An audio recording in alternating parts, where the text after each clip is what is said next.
Martha Collins s'immobilisa net dans le couloir, sa tasse de café tremblant entre ses doigts, alors que les portes automatiques du centre médical Saint-Joseph s'ouvrirent d'un coup, projetées comme sous l'effet d'une explosion. Un énorme berger allemand traversa l'entrée en bondissant, tenant fermement dans sa mâchoire puissante un sac plastique noir qui se balançait au rythme de ses pas rapides et déterminés. Mais ce sac n'était pas vide. Quelque chose bougeait à l'intérieur. Des cris de panique jaillirent de l'accueil, les patients se repliant en catastrophe, certains fauteuils roulants se renversant dans le chaos. Le talkie-walkie du vigile tomba au sol alors qu'il se précipitait vers son arme, le visage blême. Martha, les mains posées contre sa poitrine, sentit remonter en elle le souvenir de son mari défunt, Patrick, et de ses récits sur son chien policier partenaire. Elle se souvenait de ses yeux ambrés intelligents, de cette détermination inébranlable. Dans le regard du chien qui venait d'entrer, elle retrouva ce même éclat protecteur qu'elle avait entendu décrit des centaines de fois au cours de leurs 40 années de mariage.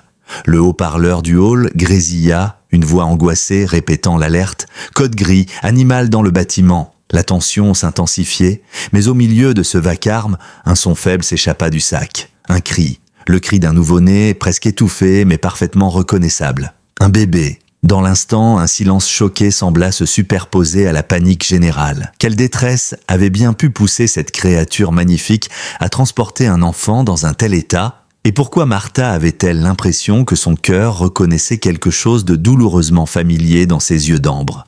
Laissez un j'aime et partagez vos impressions dans les commentaires en précisant la ville depuis laquelle vous regardez. Et maintenant, poursuivons l'histoire. L'hôpital Saint-Joseph servait la petite ville de Riverbend, dans l'Iowa, depuis plus de 70 ans. Sa façade de briques rouges avait résisté aux tempêtes du Midwest, témoin de générations entières. Dans cette bourgade de 12 000 âmes, l'établissement avait vieilli avec ses habitants. Les cheveux gris dominaient les salles d'attente, les conversations tournaient souvent autour de petits-enfants partis trop loin, de visites trop rares. Martha connaissait cette solitude mieux que quiconque. À 62 ans, elle avait passé 40 années de sa vie dans ces couloirs aseptisés, observant les familles se retrouver ou se dire adieu. Son histoire personnelle, elle, restait inachevée. Pas d'enfants, pas de petits-enfants à chérir. 5 ans plus tôt, quand Patrick s'était effondré lors d'un jogging matinal, son cœur n'ayant pas tenu, Martha avait cru que son chapitre d'amour s'était refermé à jamais. Leur maison de Maple Avenue résonnait désormais des souvenirs d'un officier de la brigade canine qui racontait sans relâche les exploits de son fidèle partenaire, un berger allemand nommé Rex, qui avait sauvé plusieurs vies au cours de sa carrière. Ce matin d'octobre, pourtant, quelque chose semblait différent, même si Martha n'aurait su l'expliquer. L'air portait une étrange immobilité, comme si l'univers retenait son souffle. Arrivée en avance pour son service en tant qu'infirmière en chef, un café à la main, elle se préparait mentalement à une nouvelle journée de jonglage entre ressources limitées et besoins sans fin. Le conseil d'administration parlait déjà de coupes budgétaires. Moins d'infirmières, plus d'heures, le fardeau habituel de faire toujours plus avec toujours moins. Le directeur de l'hôpital, le docteur Richard Hayes, s'était montré de plus en plus distant ces derniers mois. À 58 ans, il se tenait avec la rigidité d'un homme ayant vu trop de drames. On chuchotait au sujet de la mort tragique de sa fille, 15 ans auparavant, mais personne n'osait l'aborder directement. Sa porte restait close, et quand il apparaissait, son regard d'acier gelait instantanément les conversations. Le service pédiatrique, généralement calme à cette heure, n'accueillait que 3 patients, reflet de la baisse du taux de natalité dans la région. Les jeunes familles partaient en chercher des opportunités dans les grandes villes, laissant derrière elles les grands-parents qui avaient construit cette communauté de leurs mains calleuses. Martha se demandait souvent si des lieux comme Riverbend n'étaient pas voués à disparaître, un nid vide après l'autre. Une exception brillait pourtant dans ce paysage.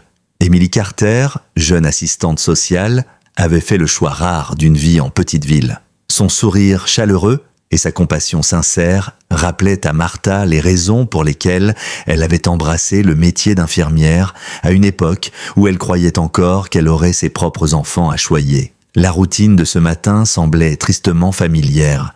Vérification des stocks, révision des dossiers patients, organisation du petit effectif du week-end.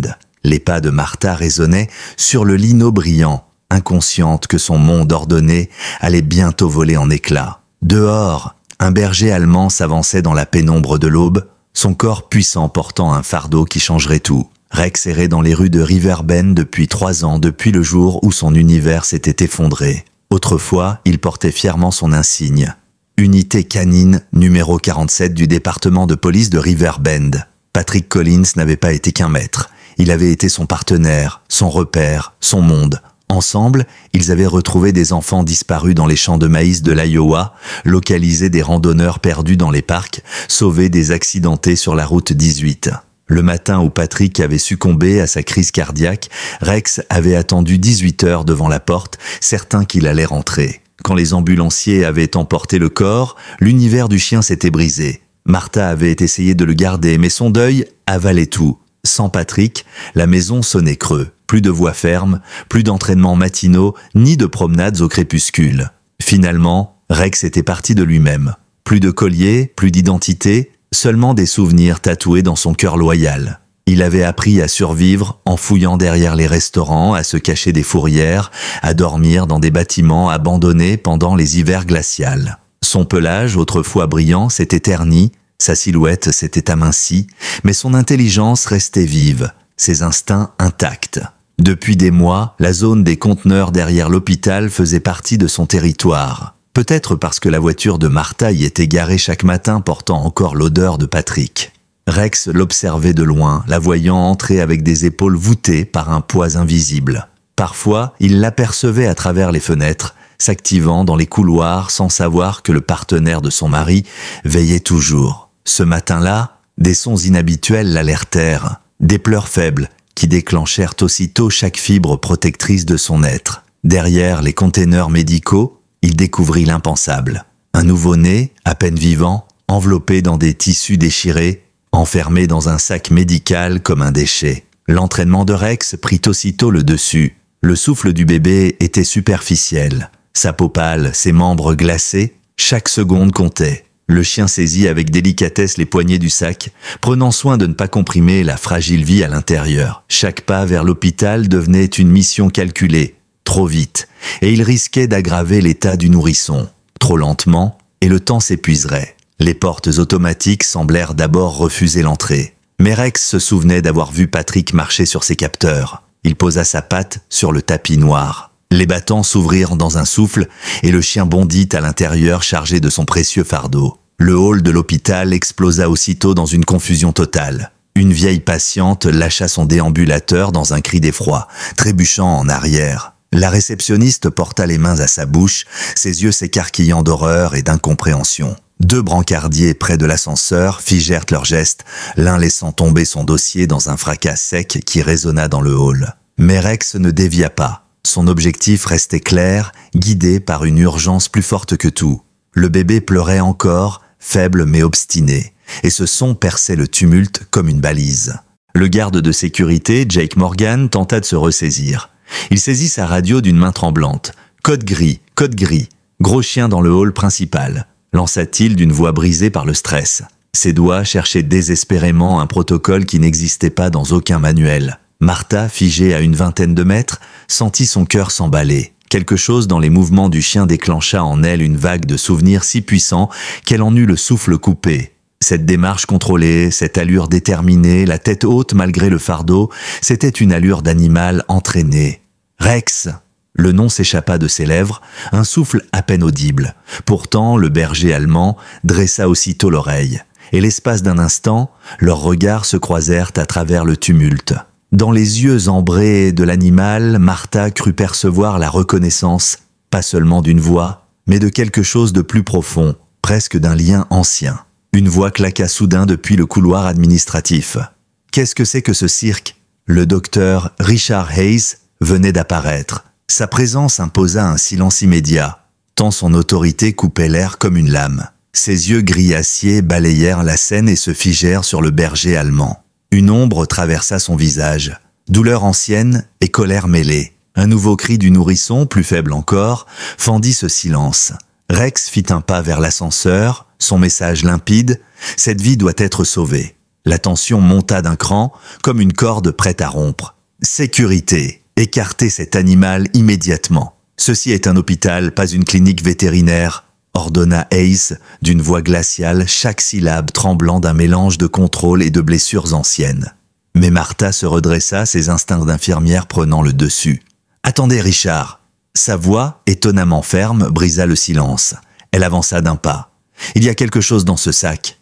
Quelque chose de vivant. » Jake, hésitant, serra sa radio contre lui. « Dois-je appeler la fourrière, docteur, ou la police ?»« Appelez-les toutes les deux, » trancha Hayes, « et évacuez ce hall. » Mais Rex, lui, n'avait aucune intention de quitter les lieux. Lorsque Jake s'approcha, le chien s'assit calmement et déposa avec précaution le sac devant ses pattes. Ce geste, si précis et presque humain, fit halter d'étonnement plusieurs témoins. Martha s'agenouilla lentement. Ses mains ridées s'avancèrent, la voix douce « Doucement, mon grand, tout va bien ». Les mots coulaient d'eux-mêmes, réminiscence des soirées où Patrick parlait à son chien avec cette même tendresse. « Laisse-moi aider ». Les yeux de Rex restèrent fixés sur elle. Martha sentit son cœur battre à tout rompre. Elle connaissait ce regard, l'intelligence, la concentration, ce petit mouvement de tête comme s'il analysait ses paroles. Une vague de mémoire la submergea. Patrick décrivant comment Rex avait ce don incroyable de comprendre les situations, d'anticiper et de protéger. « Mon Dieu !» souffla-t-elle en approchant sa main. « C'est toi, Rex. Tu es le chien de Patrick. » Alors, le berger allemand remua la queue une seule fois. Pas de joie débordante, mais comme un signe de reconnaissance. Son corps massif se relâcha légèrement, mais il resta vigilant, protecteur. Le visage du docteur Hayes se crispa davantage. « Martha, éloignez-vous de cet animal, peu importe qu'il ait appartenu à votre mari ou à qui que ce soit. Il n'a pas sa place ici. »« Notre hôpital, » répliqua-t-elle, les mots franchissant ses lèvres avant même qu'elle n'en prenne conscience. 40 années de service, de compromis et de silence accumulés explosèrent soudain dans cette affirmation. « C'est notre hôpital, Richard, à nous tous, et ce sac contient une vie qui a besoin d'être sauvée. » À cet instant, le bébé gémit encore, son cri désespéré réduisant tous les débats au silence. Hayes resta figé, le teint blême, comme frappé en plein cœur par un souvenir qu'il n'arrivait pas à effacer. Martha, sans attendre, défit le sac, et ce qu'elle découvrit la fit haleter. Un nourrisson, à peine né, enveloppé dans des vêtements déchirés, la peau bleuie par le froid, respirant faiblement. « Seigneur !» murmura-t-elle, son expérience reprenant immédiatement le dessus. « Vite, appelez la pédiatrie, la néonatologie. On a besoin d'une couveuse immédiatement. » Ses mains vérifiaient déjà le pouls, la respiration, notant la pâleur inquiétante. Rex suivait chacun de ses gestes, tendu mais calme. Quand Martha prit le bébé dans ses bras, il gémit doucement, comme pour signifier son accord, comme pour lui confier ce trésor. Le hall s'anima de nouveau, mais cette fois avec une organisation maîtrisée. Le docteur Sarali de pédiatrie arriva en courant, prit une seule seconde pour comprendre la situation et lança ses ordres. Transport immédiat. Vérifiez hypothermie, déshydratation, infection possible. Dépêchez-vous. Les brancardiers s'activèrent, installant l'enfant sur un chariot d'urgence. Rex se redressa et suivit le mouvement d'un pas mesuré, ignorant le garde qui le fixait nerveusement. « Le chien reste ici », tonna Hayes. « Peu importe ce qu'il a fait, je ne veux pas d'animal dans mon service. » Point final. Rex s'arrêta net, ses yeux ambrés se posant tour à tour sur le nourrisson qu'on emportait et sur le directeur. Puis il s'assit calmement devant les portes de l'ascenseur, refusant de bouger. Martha se plaça instinctivement entre lui et Hayes, son cœur battant la chamade. Cet enfant était en train de mourir, Richard. Rex l'a amené ici parce qu'il savait que nous pouvions le sauver. Il a sauvé une vie. C'est un danger, une source de contamination, un risque juridique, répondit Hayes d'une voix dure, mais sa main tremblait. Il doit sortir. Alors vous devrez me renvoyer aussi, déclara Martha, la voix basse mais ferme, audible de tous. Parce que je ne laisserai ni ce bébé, ni le chien qui l'a sauvé. Les yeux de Rex se posèrent sur elle, et Martha crut y lire quelque chose qu'elle n'avait plus vu depuis la mort de Patrick. De la gratitude, une reconnaissance silencieuse. Les portes de l'ascenseur s'ouvrirent, mais personne n'osa bouger. Le face-à-face n'était plus seulement une question de règlement, c'était devenu une épreuve morale, un choix entre la peur et la compassion. Les 48 heures qui suivirent l'arrivée dramatique de Rex transformèrent le centre médical Saint-Joseph en un véritable tourbillon médiatique. Les rues d'ordinaire paisibles de Riverbend se retrouvèrent envahies de camionnettes de chaînes locales, leurs antennes paraboliques dressées vers le ciel gris d'Iowa, comme des fleurs métalliques cherchant la lumière. Des journalistes venus de Des Moines, Cedar Rapids et même Chicago affluaient, attiré par cette histoire mêlant héroïsme, rédemption et le lien indestructible entre l'homme et l'animal. À l'intérieur de la néonatologie, le nourrisson que l'équipe avait rapidement surnommé Bébé Grasse luttait avec une ténacité bouleversante. Ses minuscules doigts, pas plus gros que des gommes de crayon, agrippaient l'auriculaire de Martha avec une force inattendue à chaque tétée. L'examen initial avait confirmé les pires craintes. Hypothermie sévère, déshydratation, traces d'exposition prolongée. On estima qu'elle avait été abandonnée depuis plusieurs heures avant que Rex ne la découvre. Martha n'avait pratiquement pas quitté l'hôpital depuis ce matin fatidique. Elle grappillait quelques instants de sommeil dans la salle de garde, se nourrissait de café brûlant, de distributeurs et des sandwichs que ses collègues lui apportaient par compassion. Sa maison de Maple Avenue restait vide, silence figé, qui contrastait avec le tumulte organisé de son quotidien actuel. Pour la première fois depuis la mort de Patrick, elle se sentait indispensable, pas seulement comme infirmière compétente, mais comme une présence quasi maternelle auprès de cet enfant rescapé. Rex, lui, s'était imposé comme une sentinelle immuable. Jour après jour, il stationnait devant la porte de la néonatologie, son corps massif formant une barrière silencieuse que personne n'osait franchir à la légère. Le personnel d'entretien contournait sa silhouette pendant leur ronde. Les visiteurs baissaient instinctivement le ton en passant sous son regard attentif. Même le docteur Hayes, qui avait d'abord exigé son expulsion, s'était résigné à cette présence encombrante mais inamovible. Ses yeux d'acier trahissaient encore la tempête intérieure qu'il portait, mais ses ordres de départ restaient désormais lettre morte. La véritable identité de Rex fut révélée par hasard. Janet Miller, la réceptionniste vétérane de l'hôpital, remarqua un jour une vieille médaille dissimulée dans le plage emmêlé du chien alors que Martha tentait de le brosser. Un appel au commissariat de Riverbend confirma aussitôt ce que le cœur de Martha savait déjà. Rex était bel et bien l'ancien partenaire de Patrick, disparu 3 ans auparavant après la mort de son maître.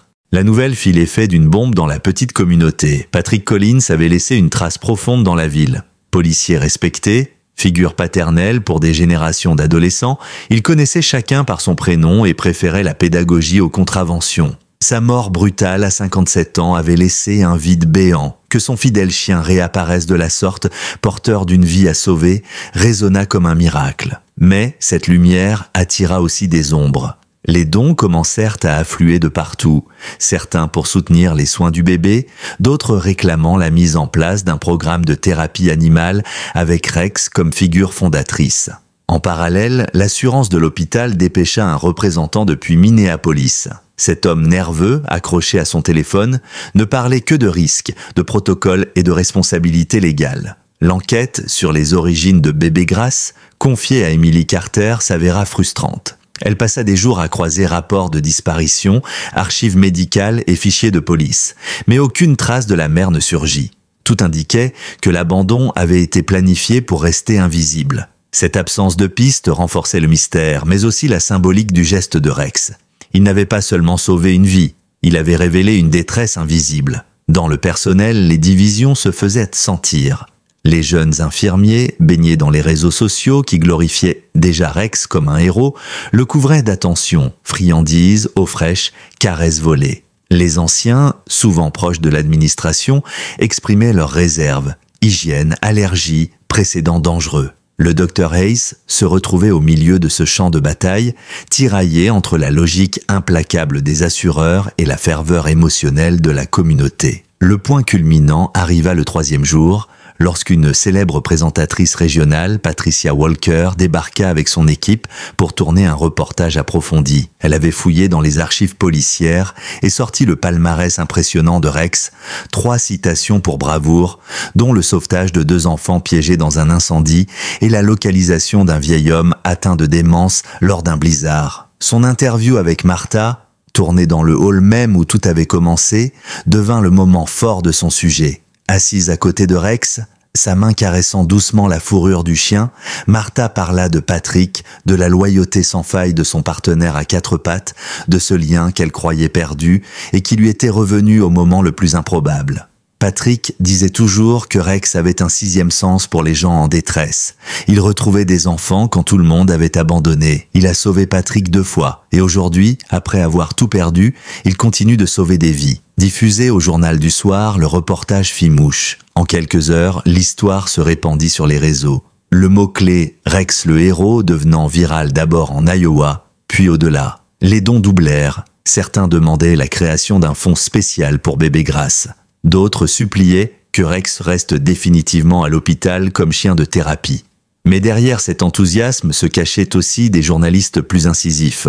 Un reporter de Chicago commença à poser des questions gênantes sur la gestion budgétaire de l'établissement, sur le style autoritaire du Dr Hayes, sur l'avenir des hôpitaux ruraux en déclin. De son côté, Emily poursuivait ses recherches. Elle découvrit un fil rouge inquiétant. L'abandon de bébé Grace n'était peut-être pas un cas isolé. D'autres mères en détresse, piégées par le manque de ressources sociales et la stigmatisation, avaient pu agir de la même façon. Son rapport préliminaire, partagé avec Martha et contraint avec le Dr Hayes, décrivait une crise plus vaste.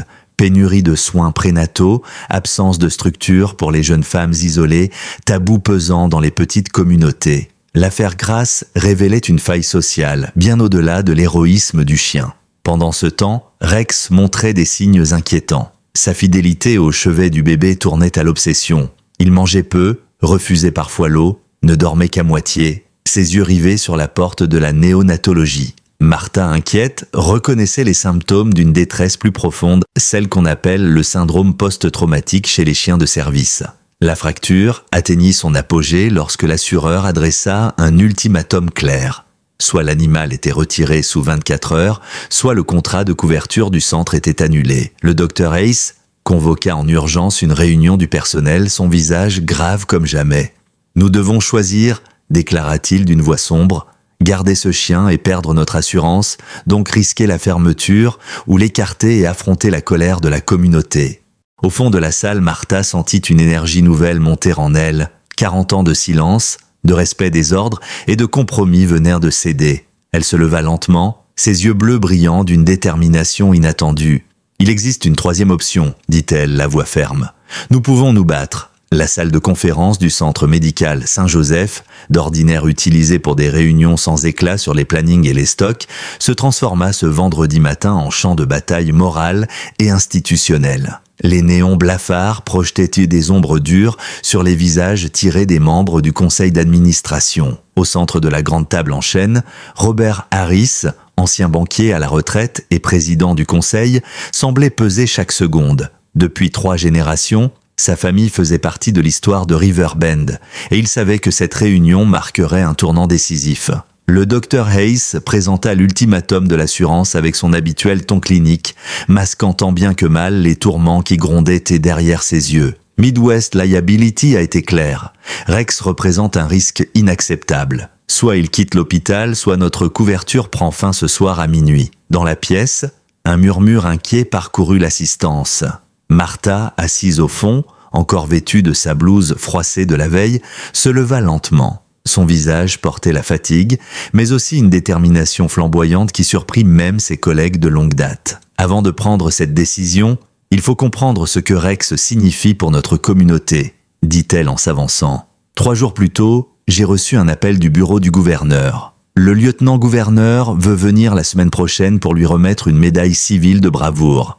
La chaîne 9 de Des Moines prépare un documentaire. Et surtout, plus de 40 000 $ de dons ont déjà afflué en son nom. Patricia Wallace, propriétaire d'une petite librairie locale et membre du conseil, pencha la tête. « C'est impressionnant, Martha, mais sans assurance, autant fermer nos portes. » Martha sortit alors un dossier qu'elle tenait serré contre elle. « J'ai étudié des programmes de chiens de thérapie dans tout le pays.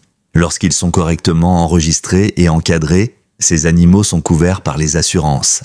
Rex ne serait plus un chien errant. Il deviendrait un professionnel certifié. » Le silence tomba. Même les grattements de stylo cessèrent. Le Dr Hayes pâlit, ses doigts crispés sur le bord de la table. « C'est de la gymnastique administrative, » rétorqua-t-il, la voix tendue. « Les assureurs se moquent des belles histoires. Ils ne voient que les statistiques et les risques. » Martha ouvrit son dossier, distribuant des copies aux membres du conseil. « La Mayo Clinic en possède 12. L'hôpital des enfants de Philadelphie en a 23. Les chiffres montrent une baisse des incidents avec la présence de chiens de thérapie. Moins de stress, récupération plus rapide, meilleure coopération des patients. Le docteur Hayes se leva d'un bond, son siège raclant le sol. Assez, nous parlons d'un chien errant, sans formation récente ni suivi médical. Son passé policier ne fait pas de lui un thérapeute.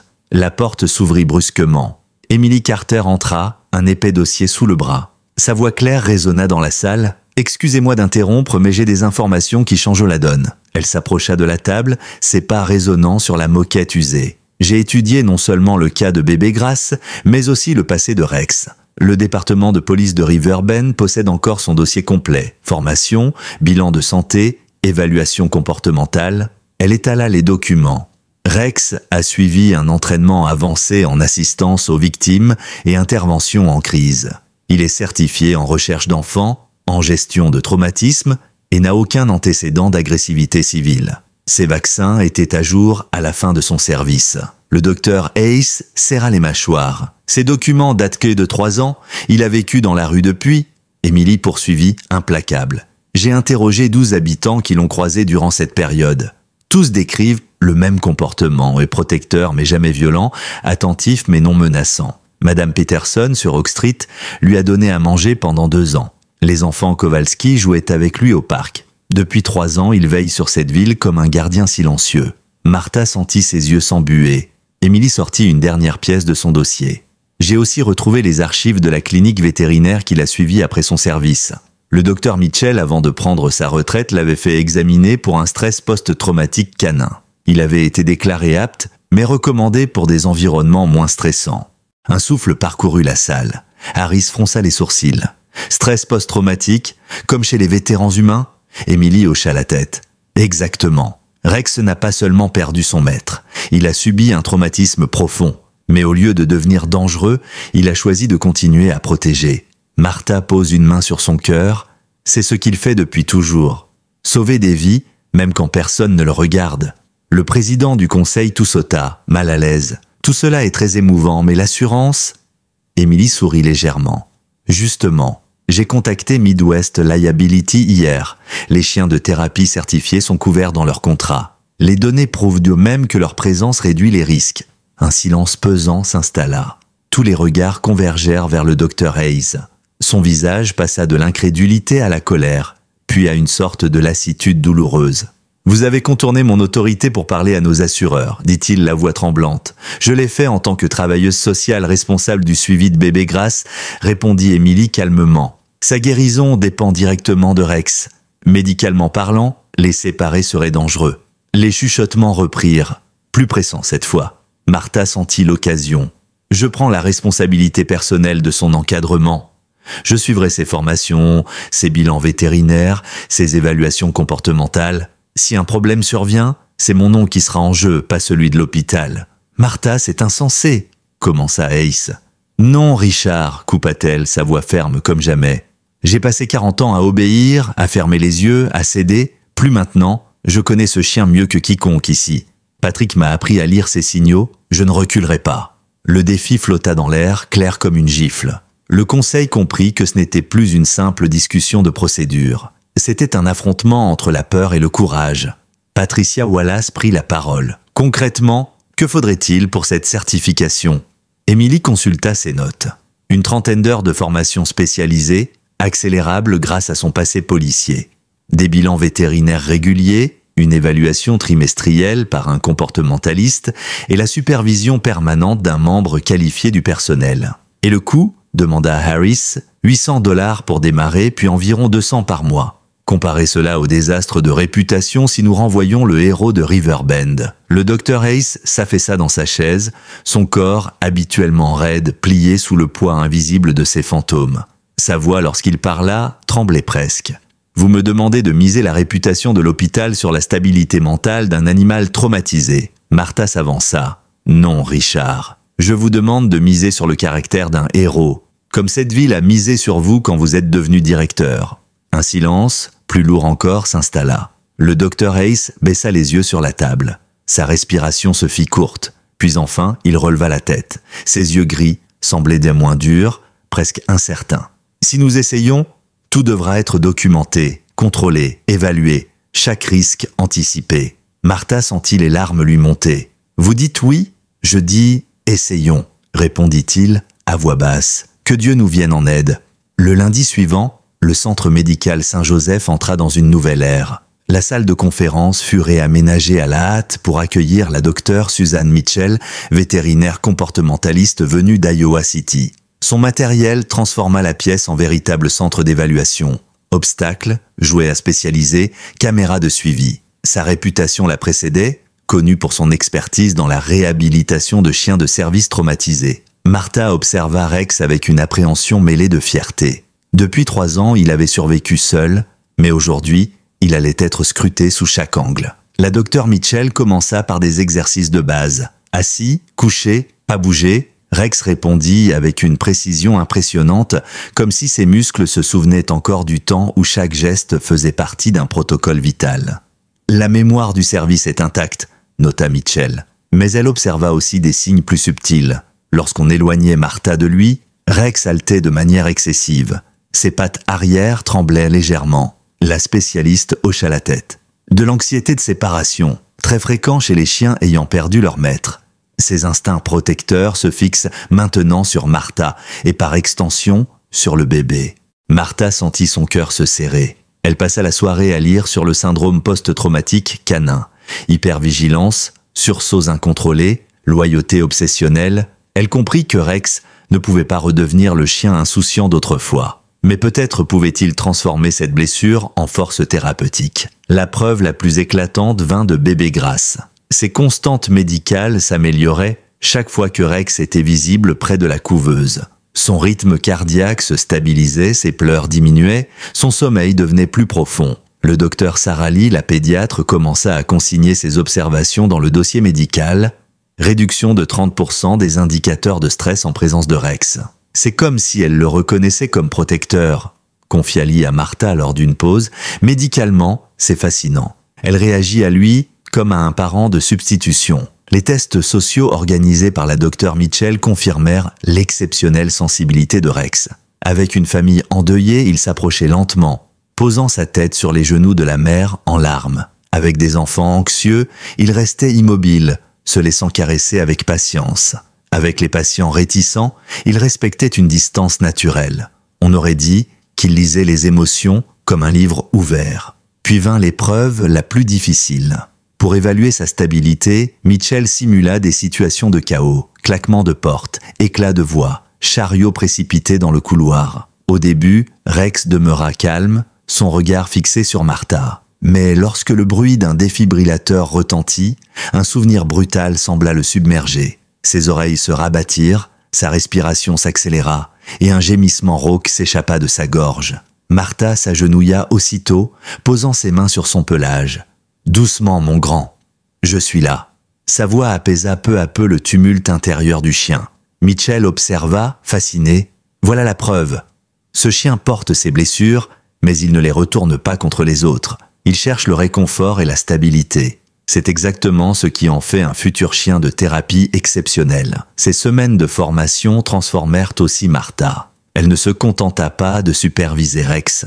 Elle se plongea dans les manuels, suivit un cours intensif sur la thérapie assistée par les animaux, échangea avec des spécialistes à travers le pays. Sa maison de Maple Avenue, autrefois silencieuse, s'emplit de manuels, de carnets de notes, de harnais et de jouets éducatifs. Elle se surprit à sourire en préparant chaque matin le matériel de Rex, comme une mère préparant le sac d'école de son enfant. La communauté de Riverbend suivait cette aventure de près. Les commerçants offraient croquettes et jouets, le vétérinaire local proposa des soins gratuits à vie, et même le maire passa à l'hôpital pour officialiser son soutien. La fierté collective grandissait.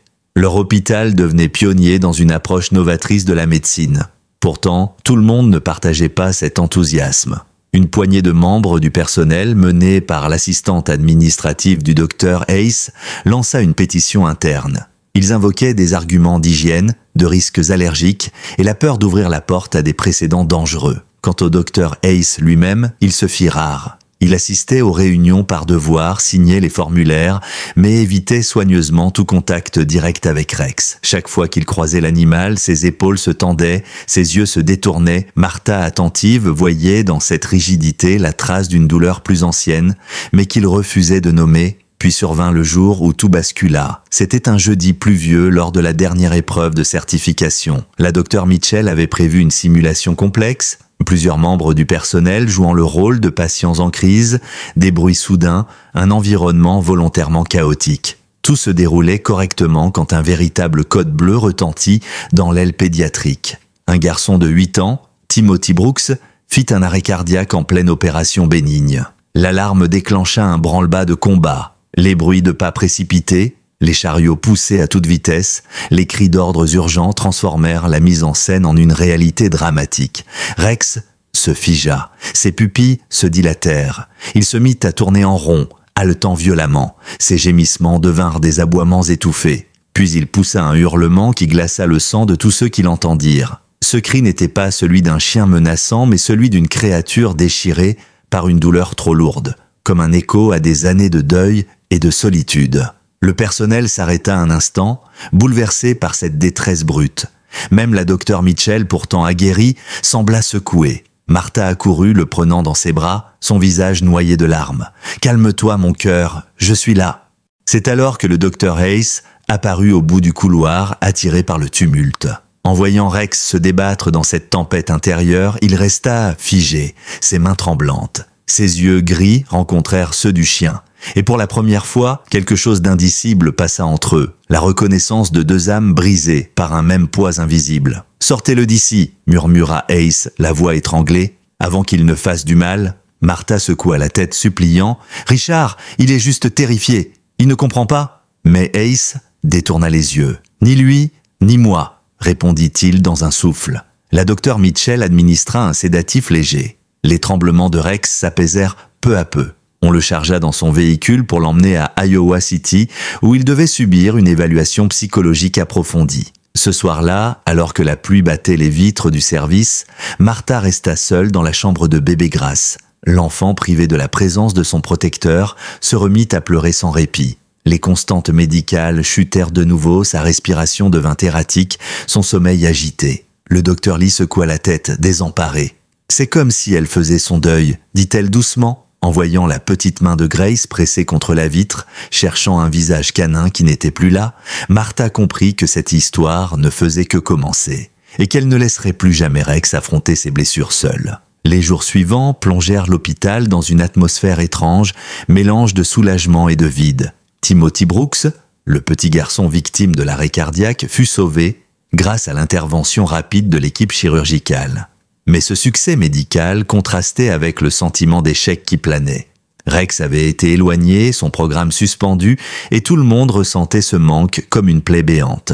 Martha s'était mise en congé pour accompagner le chien à Iowa City, refusant de l'abandonner. Elle restait à ses côtés lors des évaluations menées par la docteure Mitchell, découvrant avec douleur l'étendue de ses blessures intérieures. « Ce n'était pas un simple accès de panique », expliqua la vétérinaire. C'était la manifestation complète d'un stress post-traumatique sévère, hypervigilance, culpabilité de survivant, attachement pathologique. Ce chien a porté seul le poids de la mort de Patrick. Ces mots résonnaient en Martha comme un miroir cruel. Elle aussi avait porté seule ce fardeau, croyant que sa vie avait perdu tout sens après la disparition de son mari. Elle comprit alors que Rex et elle partageaient la même fracture, l'incapacité d'accepter une absence irréversible. À Riverbend, l'absence du chien se fit sentir immédiatement. Bébé Grace pleurait sans cesse, refusait de s'alimenter correctement et ses indicateurs vitaux se dégradaient. La docteure Lee, impuissante, nota dans son rapport « Les symptômes ressemblent à une réaction de deuil. L'enfant semble avoir créé un attachement vital au chien. » Le docteur Hayes, de plus en plus troublé, écoutait ses comptes rendus avec crispation. Ses yeux d'acier, d'ordinaire impassibles, laissaient entrevoir une fragilité grandissante. C'est à ce moment-là qu'Emily Carter décida d'agir. Un après-midi, elle entra dans son bureau, un épais dossier à la main. Son regard déterminé contrastait avec la fatigue de ses traits. « Docteur Hayes, il faut que nous parlions de ce qui s'est passé il y a 15 ans, dit-elle sans préambule. Il pâlit, ses doigts serrant les accoudoirs de sa chaise. Je ne vois pas de quoi vous parlez. Émilie ouvrit le dossier et étala sur son bureau des documents jaunis. Rapports de police, certificats médicaux, témoignages. J'ai enquêté sur bébé Grace, mais mes recherches m'ont mené à d'autres cas d'abandon. Et de fil en aiguille, à votre fille. Elle posa une photo, une fillette de 7 ans aux yeux gris familiers, un sourire fragile aux lèvres. Emily Hayes. Le directeur détourna le regard, mais Emily poursuivit, implacable. Les archives disent qu'elle est morte d'un choc anaphylactique après des piqûres d'abeilles dans le parc Riverside. Un berger allemand appartenant à la famille Patterson l'a retrouvée. Les rapports d'autopsie confirment. Multiples piqûres, effondrement rapide, perte de conscience. Elle était déjà mourante quand le chien est arrivé. C'est faux, souffla Hayes, la voix brisée. Ce chien l'a attaqué, il y avait du sang sur sa gueule. Emily secoua la tête, sortant une déclaration de témoin. Les joggeurs présents affirment que le chien a aboyé pour alerter, puis a guidé les secours jusqu'à votre fille. Le sang provenait des blessures d'Emily transférées quand l'animal tentait de lui donner de l'air. Savez-vous ce qu'on appelle ça, Dr. Hayes? Une tentative instinctive de réanimation.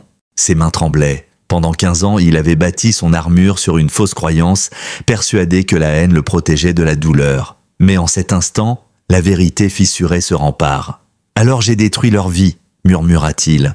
La famille Patterson. J'ai exigé que leur chien soit euthanasié. J'ai témoigné contre lui. Ils ont quitté la ville, brisés. Emily hocha lentement la tête. Leur chien s'appelait Bruno. 8 ans, jamais un signe d'agressivité. Il était même certifié comme chien de thérapie. Votre haine a condamné un innocent, et vous vous êtes condamné vous-même. Le silence pesa dans la pièce, seulement troublé par le souffle saccadé du directeur. Ses yeux se posèrent sur la photo de sa fille. Elle tenait dans ses bras une peluche représentant un berger allemand. Emily ajouta doucement, « Votre fille aimait les chiens. Elle voulait un chiot.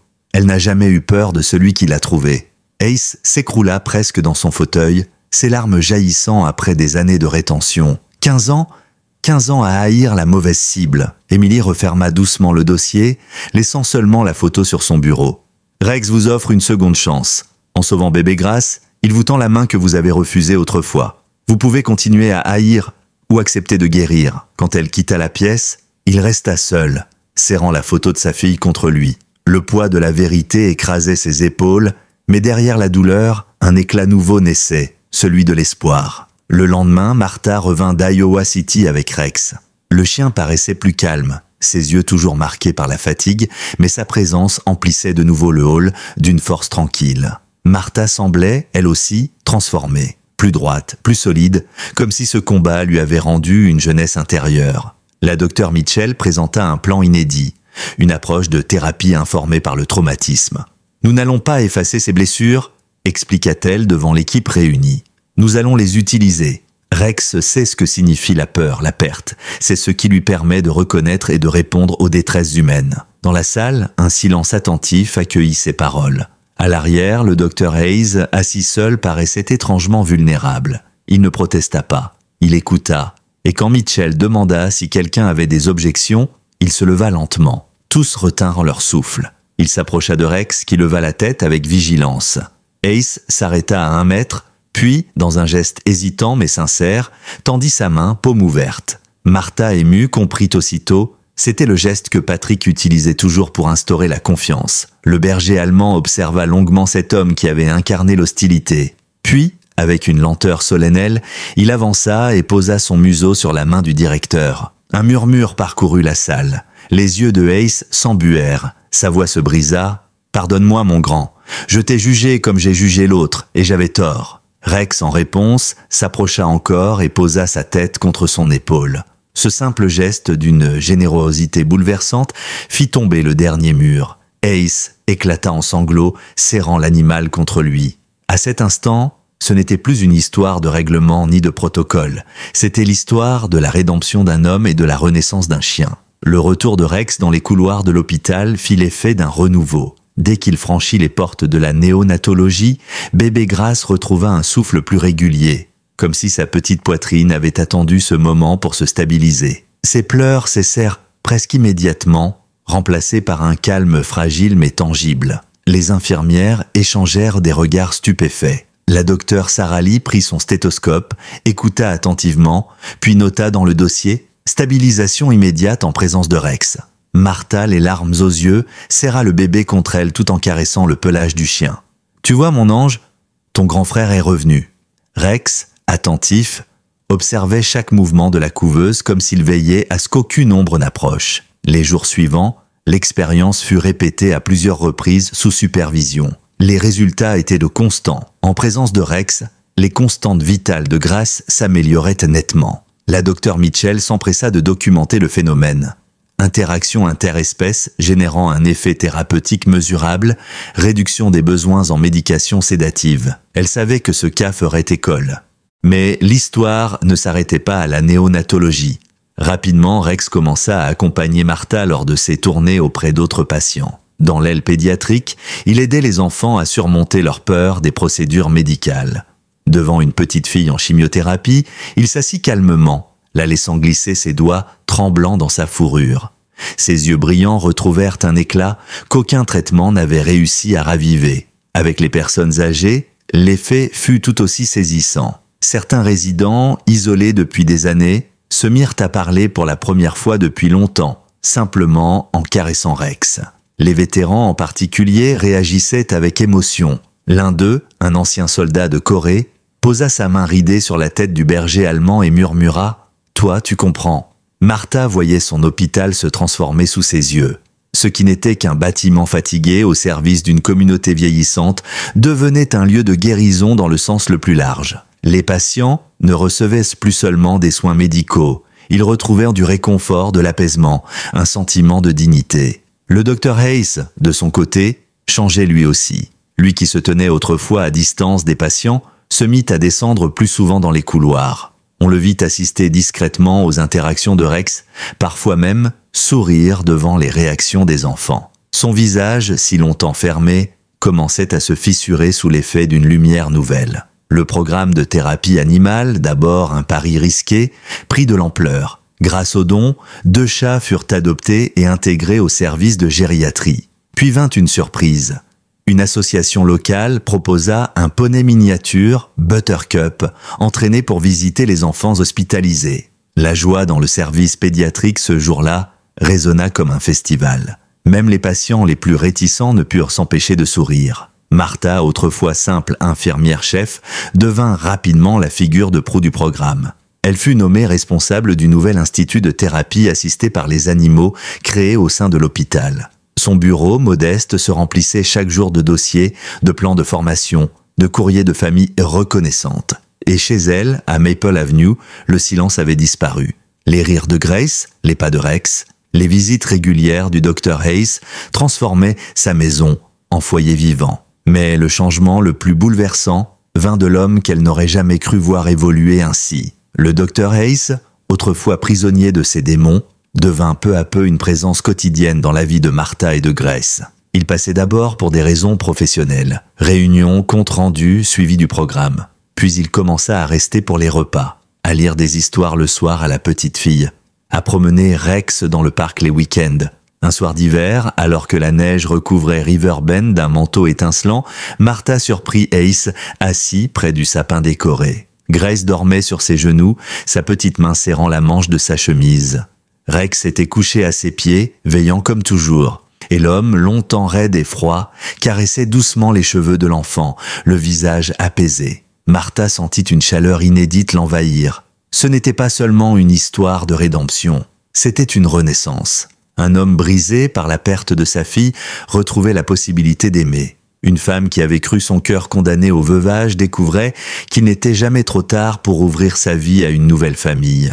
Et un chien rescapé de l'abandon devenait le ciment de ce miracle inattendu. Le cas de bébé Grace, désormais appelé pour le miracle de Riverbend, attira l'attention de chercheurs. Des articles furent publiés dans des revues du médical, analysant la relation unique entre le nourrisson et son protecteur canin. Les conclusions parlaient du attachement interespèce précoce, une découverte rare et précieuse. Rex devenait malgré lui un sujet d'étude autant qu'un héros. 3 ans passèrent. Rex, désormais âgé de 11 ans, portait fièrement son harnais de chien de thérapie certifié. Son museau grisonnait, ses pas se faisaient plus lents, mais son regard demeurait vif, chargé de cette sagesse que seul un être ayant traversé la douleur peut posséder. Grace, devenue une fillette pleine de vitalité, lui donnait chaque matin un morceau de toast au petit déjeuner, tandis que Martha et le Dr Hayes partageaient un café, complices dans leur rôle de nouveaux grands-parents. Le programme de thérapie animale avait grandi. 12 animaux certifiés travaillaient désormais dans l'hôpital. Buttercup le poney faisait sensation chez les enfants. 2 chats apportèrent du réconfort en gériatrie et même un lapin venait calmer les patients les plus anxieux. L'initiative, partie d'un pari fou, avait inspiré plus de 40 hôpitaux dans 7 États. Pour Martha, la plus grande récompense n'était pas dans les conférences auxquelles elle était invitée, ni dans les articles qui citaient de son travail. C'était dans ces instants simples du quotidien, voir Grace courir dans le jardin, Rex trottinant derrière elle, et le Dr Hayes, autrefois prisonnier de la culpabilité, rire aux éclats en les regardant. Le miracle n'était pas seulement qu'un chien ait sauvé un bébé. C'était qu'il ait sauvé tout un groupe de vies brisées, en leur montrant que la famille ne se définit pas par le sang, mais par ceux qui choisissent de rester quand tout semble perdu. 3 ans s'étaient écoulés depuis cette matinée où Rex avait franchi les portes du centre médical avec un sac en plastique entre ses crocs. 3 ans qui avaient transformé Riverbend, l'hôpital, et les vies de ceux qui avaient été témoins de ce miracle inattendu. Un soleil doux filtrait à travers les rideaux de la cuisine de Maple Avenue. Martha, désormais 65 ans, versait du café dans 2 tasses en céramique. À sa table, le Dr Hayes, officiellement à la retraite depuis 6 mois, lisait le journal du matin. Ses traits s'étaient adoucis. L'homme sévère et distant qu'il avait été laissait place à une figure bienveillante, presque paternelle. Il levait les yeux à intervalles réguliers pour sourire à Grace, qui, du haut de ses 3 ans, s'acharnait à beurrer une tartine pour la donner à Rex. Le vieux berger allemand, museau blanchi par les années, attendait patiemment au pied de sa chaise haute. Ses yeux, toujours vifs, brillaient d'une tendresse infinie lorsqu'il acceptait les miettes maladroitement offertes par la petite. « Doucement, Rex, il faut mâcher », lui rappelait Grace, sérieuse comme une adulte. Martha et Hayes échangeaient un regard complice. La fillette ne se souvenait peut-être pas du jour où elle avait été sauvée, mais chaque geste respirait l'évidence de leur lien. Après le petit déjeuner, le rituel se poursuivait. Hayes prenait son manteau, Grace son bonnet coloré et Rex son harnais de chien de thérapie. Ils sortaient de marcher jusqu'au parc, en longeant les rues bordées de maisons anciennes où les habitants les saluaient avec chaleur. Riverbend avait adopté cette famille atypique comme un symbole, la preuve que l'espoir pouvait naître dans les ruines. Au parc, Grace courait sur les structures de jeu, grimpant plus haut que son âge ne le permettait. Rex, bien qu'un peu raide dans ses mouvements, restait toujours à proximité, son regard surveillant chacun de ses pas. Hayes, assis sur un banc, tenait un thermos de café et observait avec une fierté discrète. Martha, elle, profitait de ces instants pour parler à voix basse devant le banc commémoratif gravé au nom de Patrick. Elle lui racontait les progrès de Grace, la santé de Rex et même les petits gestes quotidiens du Dr Hayes. Comme si, quelque part, son mari continuait de veiller avec eux. À l'hôpital, Rex avait encore un rôle à jouer, malgré son âge avancé. 3 jours par semaine, il accompagnait Martha dans les différents services. Les enfants malades réclamaient sa présence, les personnes âgées attendaient son passage comme un rayon de soleil. Même les vétérans les plus endurcis trouvaient dans son regard une compréhension silencieuse. Son rythme était ralenti, ses articulations douloureuses, mais il travaillait avec la dignité de ceux qui savent que leur mission est plus grande qu'eux-mêmes. Le programme qu'il avait inspiré atteignait une ampleur insoupçonnée. 12 animaux certifiés œuvraient désormais à Saint-Joseph. Des chiens, des chats, un lapin et bien sûr Buttercup, le poney miniature, star incontestée du service pédiatrique. Des chercheurs venaient régulièrement étudier l'impact de ce programme unique. Riverbend, autrefois simple bourgade du Midwest, était devenue une référence nationale en matière de thérapie assistée par les animaux. Martha, directrice de l'institut qu'elle avait contribué à créer, jonglait entre conférences, formations et supervision. Mais ce qui la motivait le plus restait son rôle de mère adoptive. Chaque soir, lorsqu'elle rentrait, elle retrouvait Grace qui se jetait dans ses bras et Rex qui posait sa tête fatiguée mais fidèle contre sa jambe.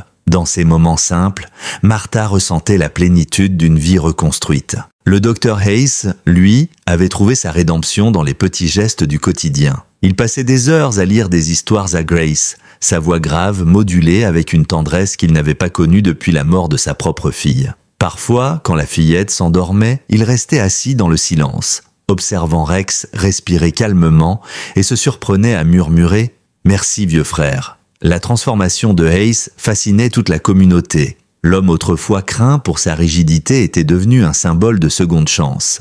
Lors des conférences médicales, son témoignage ému sur l'importance de guérir autant les cœurs que les corps était accueilli par des applaudissements nourris. Mais lui ne cherchait pas la reconnaissance. Son véritable prix, il le trouvait chaque matin autour de la table de Maple Avenue, dans le rire de Grace et la loyauté de Rex.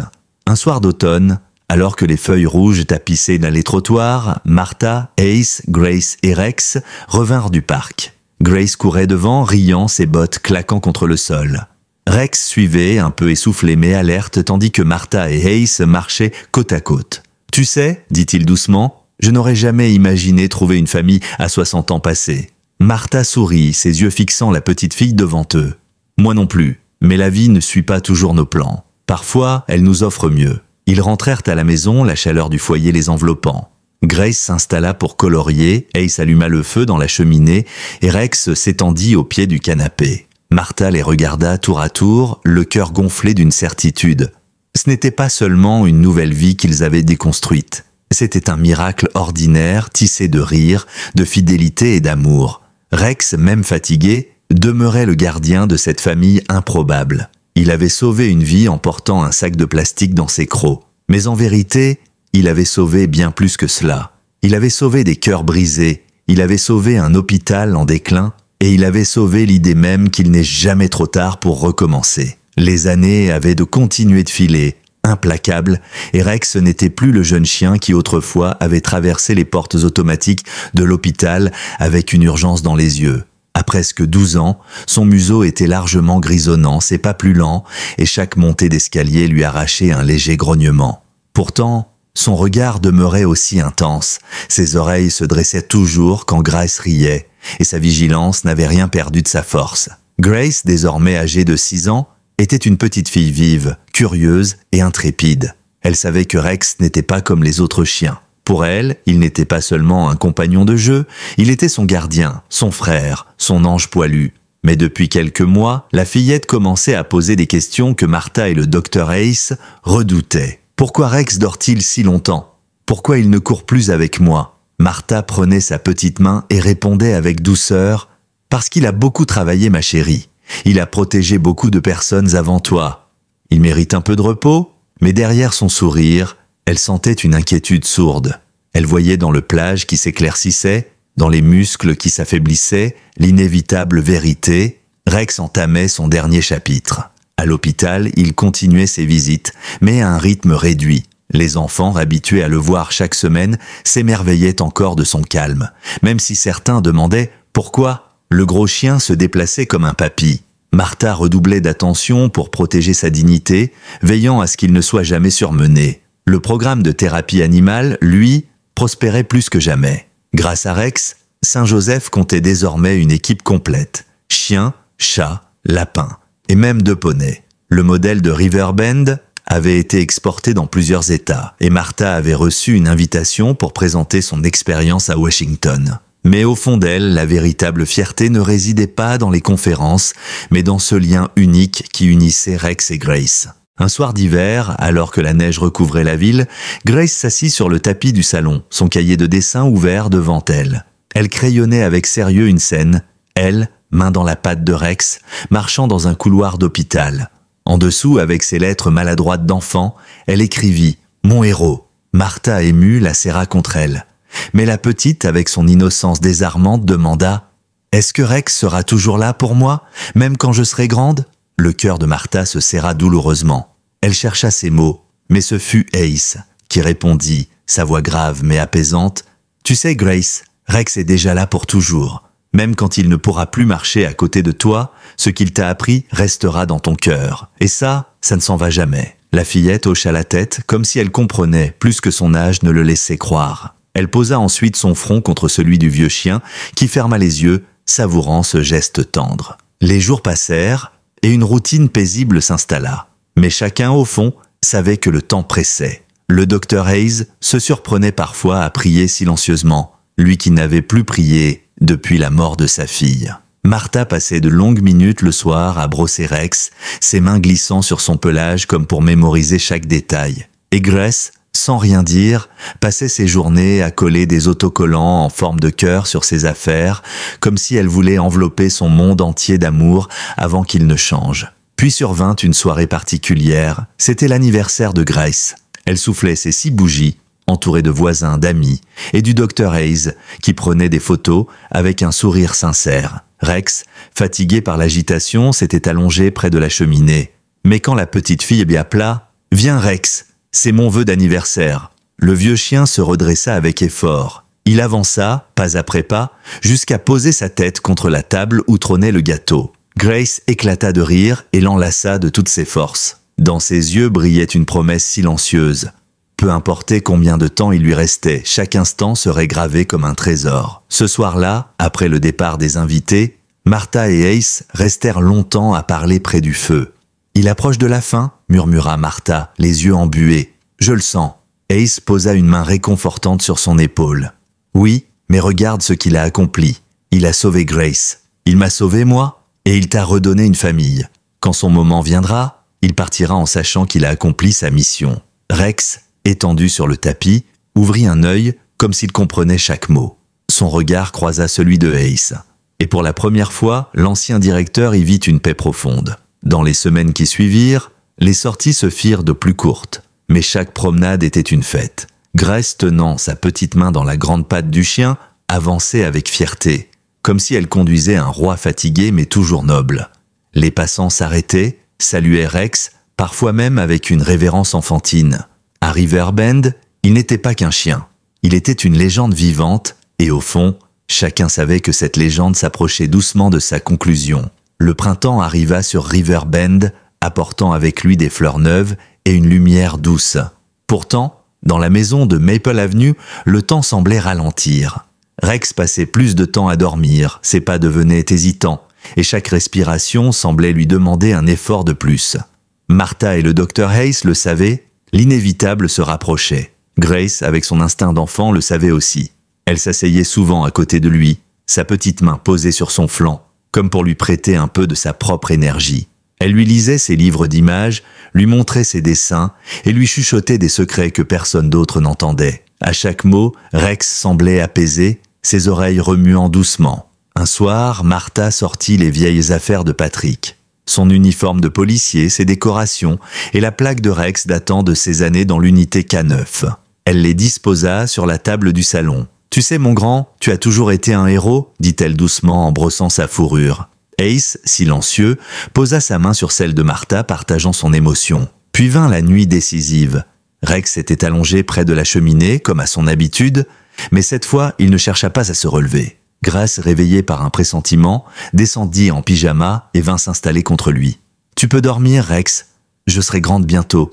Je te promets de continuer ce que tu as commencé, » murmura-t-elle. Martha s'agenouilla à son tour, caressant sa tête grisonnante. « Merci de m'avoir ramené à la vie, vieux frère, » dit-elle d'une voix tremblante. Le docteur Hayes, lui, resta debout quelques instants, incapable de parler. Puis finalement, il s'accroupit et posa son front contre celui du chien. « Tu m'as montré que je pouvais encore aimer, Rex. Pardonne-moi pour toutes ces années de haine. Tu as sauvé plus que des vies. Tu as sauvé mon âme. » Rex ouvrit les yeux une dernière fois. Ses prunelles ambrées croisèrent celles de chacun d'eux. Dans ce regard, il y avait tout, la loyauté, l'amour, le devoir accompli. Puis il expira doucement, son souffle s'éteignant comme une flamme qui refuse de lutter davantage. Un silence profond envahit la pièce, Grace éclata en sanglots, Martha la prit contre elle et Ace, les larmes coulant librement, caressa une dernière fois la tête du berger allemand. Ce fut la fin d'une ère, mais aussi le début d'un héritage. Les funérailles de Rex rassemblèrent toute la ville. La police locale lui rendit hommage, saluant son service passé et son rôle de gardien. L'hôpital organisa une cérémonie, dévoilant une plaque « Rex, chien de thérapie et héros de Riverbend ». Il a sauvé des vies, guéri des cœurs et rappelé à chacun la valeur de la compassion. Grace, vêtue d'une petite robe blanche, déposa un collier de fleurs sur sa tombe, située non loin du banc commémoratif de Patrick. Elle se tourna vers la foule et dit d'une voix claire, malgré ses larmes, « Rex m'a trouvé quand j'étais toute petite. Maintenant, c'est à moi de trouver les autres. » Les adultes pleurèrent à ces mots. Les années suivantes, ce vœu d'enfant devint réalité. Grace grandit en portant Rex dans son cœur. Elle raconta son histoire à l'école, inspira ses camarades et participa avec Martha aux ateliers de l'Institut de thérapie assistée par les animaux. À 10 ans, elle annonça qu'elle voulait devenir vétérinaire pour soigner les héros à 4 pattes. L'Institut prit le nom de Rex Memorial Therapy Center. Chaque animal certifié portait un médaillon frappé de ses initiales. L'histoire de Riverbend fit le tour du pays et même au-delà. Des familles, touchées par ce récit, écrivirent des lettres de gratitude. Certaines racontaient que leur propre chien avait guéri leurs blessures invisibles, d'autres expliquaient que l'exemple de Rex les avait poussés à adopter au lieu d'acheter. Martha, vieillissante mais toujours active, se tenait parfois devant la plaque de l'Institut. Elle repensait à la solitude de ses premières années de veuvage et se disait que si elle avait abandonné ce jour-là dans le hall de l'hôpital, rien de tout cela n'existerait. Rex n'avait pas seulement sauvé un nourrisson. Il avait rebâti des familles, ressuscité des communautés et transformé un hôpital en sanctuaire. Le docteur Hayes, apaisé, passa ses dernières années entouré de Martha et de Grace, trouvant dans cette famille reconstituée la paix qu'il n'avait jamais cru possible. Avant de partir lui aussi, il confia à Grace « N'oublie jamais, ma petite, qu'un cœur brisé peut toujours être recollé. Et parfois, ce sont les pattes d'un chien qui tiennent la colle. » Des décennies plus tard, Grace adulte, devenue vétérinaire et directrice de l'Institut, raconta l'histoire de Rex à un amphithéâtre rempli d'étudiants. Sa voix, ferme et émue, fit revivre ce moment où un berger allemand épuisé avait choisi de porter l'avenir entre ses crocs. Rex m'a appris, dit-elle, que la famille n'est pas toujours celle dans laquelle on est, mais celle qu'on construit, et que parfois un héros a 4 pattes. Dans la salle, les étudiants se levèrent pour applaudir. Certains pleuraient, d'autres souriaient, tous comprenaient que cette histoire n'était pas seulement celle d'un chien et d'un bébé. C'était une leçon universelle. La preuve que la compassion, même surgie des endroits les plus inattendus, pouvait changer le monde. Et quelque part, dans les souvenirs de ceux qui l'avaient connus, Rex vivait encore, trottant fièrement dans les couloirs de l'hôpital, son museau portant l'odeur d'un miracle, ses yeux ambrés rappelant que, parfois, l'espoir a 4 pattes et un cœur plus grand que le nôtre.